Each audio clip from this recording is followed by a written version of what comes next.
শিশুকে আদর করা প্রাকৃতিক এবং স্বাভাবিক একটি আচরণ, কিন্তু শৈশবে এবং কৈশোরে কিছু অস্বাভাবিক এবং অনাকাঙ্ক্ষিত স্পর্শ শিশুর মানসিক স্বাস্থ্য এবং আত্মবিশ্বাসে নেতিবাচক প্রভাব ফেলে, যা পরবর্তীতে তার সামাজিক বিস্তারেও বড় ধরনের ভূমিকা রাখে। তাই একজন সচেতন বাবা মা হিসেবে আপনাকেই এই দায়িত্ব গ্রহণ করতে হবে। আপনার সন্তানকে ভালো এবং মন্দ স্পর্শ সম্পর্কে সচেতন করে তুলতে হবে। যৌন নির্যাতনের শিকার সাধারণত হয়ে থাকে সকল শ্রেণী এবং সকল বয়সের শিশুরা, সেটি হতে পারে উচ্চবিত্ত, মধ্যবিত্ত কিংবা নিম্নবিত্ত। এবং শুধু কিন্তু মেয়েরাই নয়, ছেলেরাও হতে পারে যৌন নির্যাতনের শিকার, এবং প্রতিনিয়তই অহরহ এই ঘটনা ঘটে যাচ্ছে।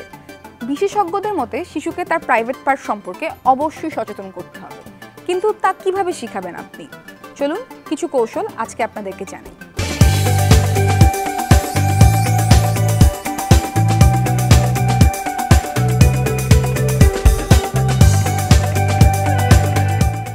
আপনার সন্তান শিশু হলেও তার থেকে অনুমতি নেয়ার অভ্যাস করুন।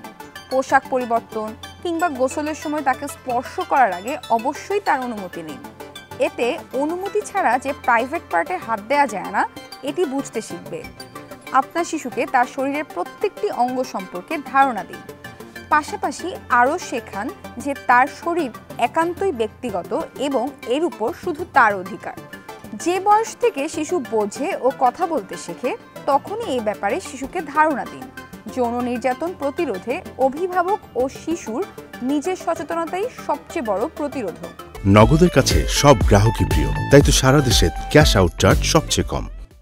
সবার আগে শিশুর সঙ্গে অভিভাবকের বন্ধুত্বপূর্ণ সম্পর্ক গড়ে তুলতে হবে।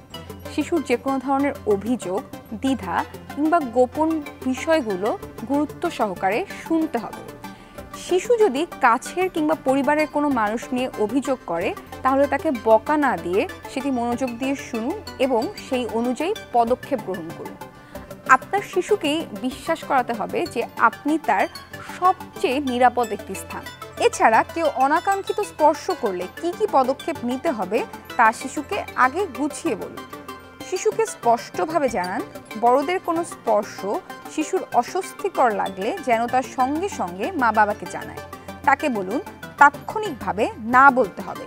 আশেপাশে কেউ থাকলে তার কাছে সাহায্য চাইতে হবে, প্রয়োজনে চিৎকার করতে হবে।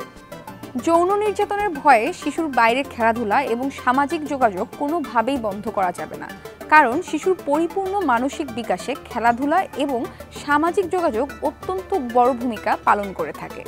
তো মোট কথা হলো, একজন বাবা মাই পারে তার সন্তানের সবচেয়ে বড় কেয়ার করতে এবং তার সন্তানকে এই ধরনের বিষয়গুলোতে সচেতন করে তুলতে। তাই বাবা মাকেই সবার প্রথমে এগিয়ে আসতে হবে।